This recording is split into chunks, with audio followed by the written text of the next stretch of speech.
As I think back over the stories we've looked at so far, some amazing scenes stand out. Battles with moments of courage, sacrifice and visions of God's faithfulness, desperation and miraculous provisions. If you talk to Christians who have followed Christ for very long, almost all of them have stories of these great moments of God's intervention. But most of us also have times when we feel overlooked, forgotten, and struggle to recognize any grand plan of salvation supposedly happening in our lives. While the Bible is full of epic scenes, it is always careful to also draw our attention to the work God is doing in places the world has little attention for. God is willing to send his mightiest prophets to people most of us fail to see.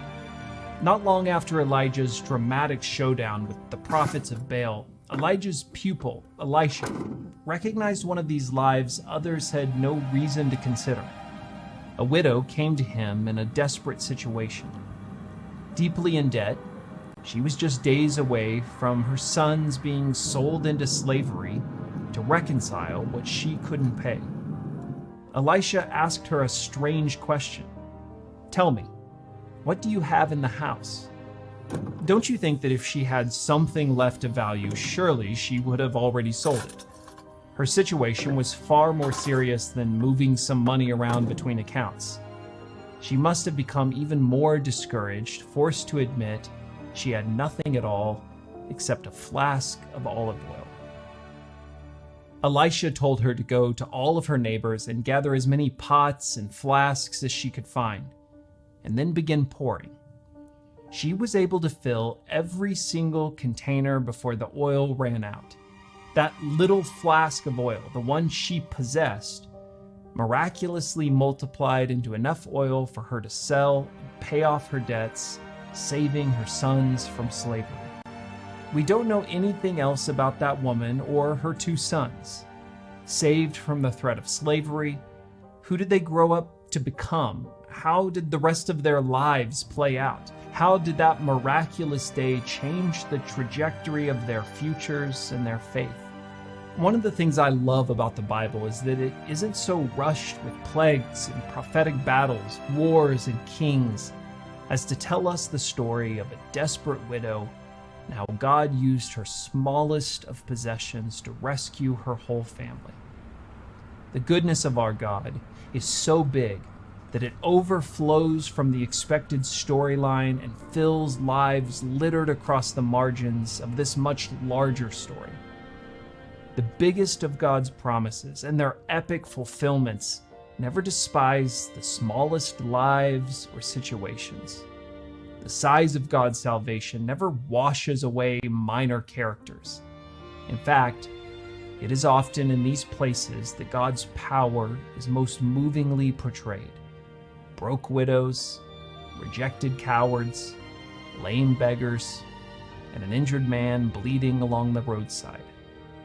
To these, God not only speaks, but he generously invests the time of his greatest prophets and even his own son to speak hope, to meet needs, to bless each with peace and dignity, those who seem so small in the eyes of the world. The nature of our idols is that they always ask more of us than they give back. They leave us in debt. And when we desperately need their help, they always ask for just a little more. If there is one flask of oil left, they demand it too. And we suffer the consequences of their indifference. But our God is not like those idols. What little we possess becomes the means by which he does more than we could have imagined. When you look at your life, it's so easy to think there isn't much God could use. There's not much God would even be interested in. What can I sell? What can I trade? I'm not a prophet or a preacher. This isn't the kind of life God uses. But we are wrong. God looks at the little we do possess and says that this is what he will use to pour out more than we can hold. We need only trust and obey. What the widow does without question. So she did as she was told. Her sons kept bringing jars to her, and she filled one after another. Soon every container was full to the brim.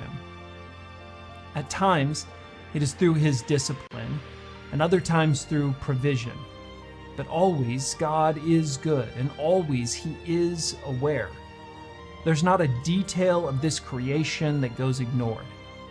And to each of us, he is asking only that we will listen and trust the ways in which he is redeeming this world and even our little corner of it.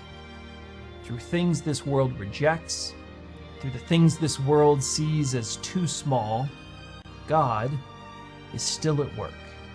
God blesses those who are poor and realize their need for him, for the kingdom of heaven is theirs. Listen.